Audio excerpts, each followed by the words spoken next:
want this video to be too long. I'll probably do a live stream later, but if you guys haven't seen it already, we are parting out the 6-cylinder in the EG33. For some people, it seems like it kind of came out of nowhere. I was so on the fence with keeping the engine in the car or swapping to something else, and at this point, we're gonna be swapping to a different engine platform in that chassis. I will not sell that chassis, so I'm gonna put a different engine in it. So to give you guys a couple reasons why, some people think that I'm parting this engine out mainly due to the fact that we were having head gasket problems, and head gaskets were a little bit difficult to find. I found a solution for that. I wasn't really stressing that. It was up until I got a call from the machine shop the other day where we had bent 2 valves and warped the other 22 of them. And with so much head damage, it required another full rebuild of the cylinder heads for a 3rd time. And I'm getting less, I understand that I'm pushing this engine very hard and we are making a lot of power out of it.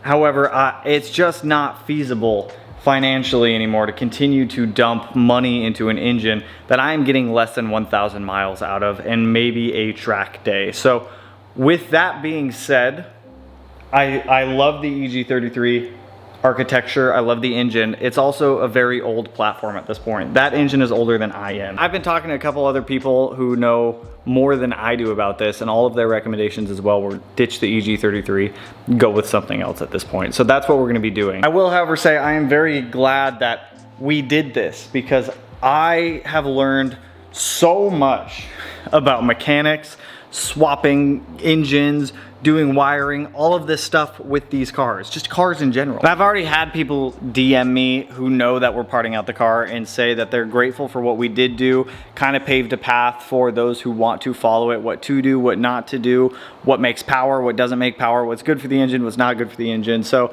I'm not gonna sit here and say that it was all for a waste or that it was a loss, because we did everything within our power to a point where financially, it's just, I'm not gonna continue to burn thousands of dollars into this engine, especially for it to have random little problems here and there that are detrimental to engine health.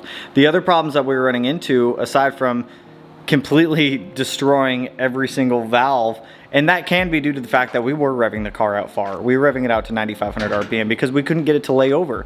We couldn't get it to stop making power. It just wanted to keep going. But with that being said, in order to do that, there are other things that we need to do in order to give that engine a fighting chance that I am just not willing to spend the money on right now. The oil system in the car, as much as we fixed it as far as we could, we were still having problems maintaining oil pressure in that EG33. Above 7,000 RPM,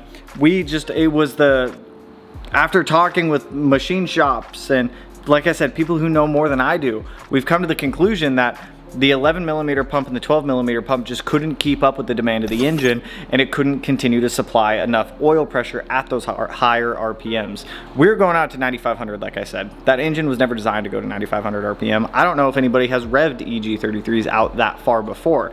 Don't get me wrong, I know there's people out there who build them similar to like what we've done and farther, but I don't know how far they're actually revving those engines out. So that was definitely a contributing factor, both heat and how far we were revving that engine out to demolish the valves like we did, as well as struggle with the oil system. Even with the AccuSump, with the ported and shimmed 11mm pump, we were still dropping pressure above 7,000 RPM at this point. While we did bump it up a little bit, we gave it a little bit more of a fighting chance. The demand for oil pressure through that engine was greater than what that pump could supply, and the only real fix for that is a dry sump for that engine. A dry sump, they do make a dry sump for the EG33, but it's just not worth the cost, in my honest opinion, for how much money I've already put into this thing versus what it would do for us to just go to a more modern engine platform. Now, because we used an EG33, a very old engine, there's not a lot of aftermarket support for it. And that for me was a good thing in doing the swap because it taught me more. With a lot of more modern engines, you can just grab an off-the-shelf plug and play engine harness, off-the-shelf parts for this, that. So I feel like going into our next swap on the STI, it will be a lot easier, and I can confidently say I can do it a lot quicker at this point because I know what I'm doing, I know what not to do, and I know how to do this now. So this first one, I guess that was like state version 5 or that, or whatever it was, but we're moving away from the EG33. I learned a lot from it. We broke a lot of parts on it. We fixed it a lot.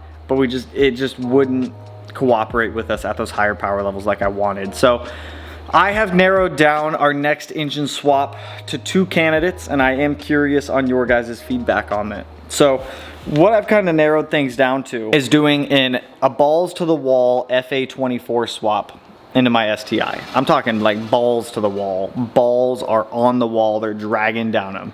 Or the other option that I'm looking at is an all-wheel drive Coyote swap, Gen 2 or Gen 3 Coyote swapped STI twin turbo. So all-wheel drive, twin turbo, 5-liter STI, thing would be wild. I know One Low WRX is doing a Coyote swap up in Canada on his GR, but these are the 2 engines that I have narrowed my choice down to for this chassis. Like I said, I will not sell my VA STI. I won't do it. That car has so much sentimental value to me that I won't get rid of it. Somebody asked, why don't I just put the EG back in and sell it as a complete car? It's just, I wouldn't do that to blue. I wouldn't get rid of blue. So with that being said, I'm not gonna sit here and say that everything that we did with the EG33 was a waste or a loss, because I don't view it that way. Everything that we did with that car, I view as a positive in the step of a right direction of A, helping others with EG33 swaps if that's something that other people wanted to venture the path down and do, and B, the learning experience from that. It's like I just paid to go to trade school, but I just did it all myself. I learned how to wire, weld, set things up, and it's gonna make everything we do in the future a lot easier. With both a Coyote swap or an FA24 swap, they have so much off-the-shelf support for them that it's gonna be so much easier to get a complete engine set up in that car. So I think an all-wheel drive Coyote twin turbo STI would be really cool. I also think an FA24 STI would be really cool. So I'm curious on your guys' feedback, what you guys would be curious in, because obviously that has an impact on what I decide to do. So let me know down below. If we're doing the Coyote 5.0, we're going balls to the wall with that too. Obviously all-wheel drive twin turbo, the whole kit and caboodle with that thing, like twin 6466s, maybe an exhaust coming out of each fender. I think that would be sick, but we'll cross that bridge when we get there. But for now, I'm gonna continue to pull the rest of the EG33 stuff off the STI, kind of get it out of here, pull all my old stash of EG parts out, get rid of them all, and move forward.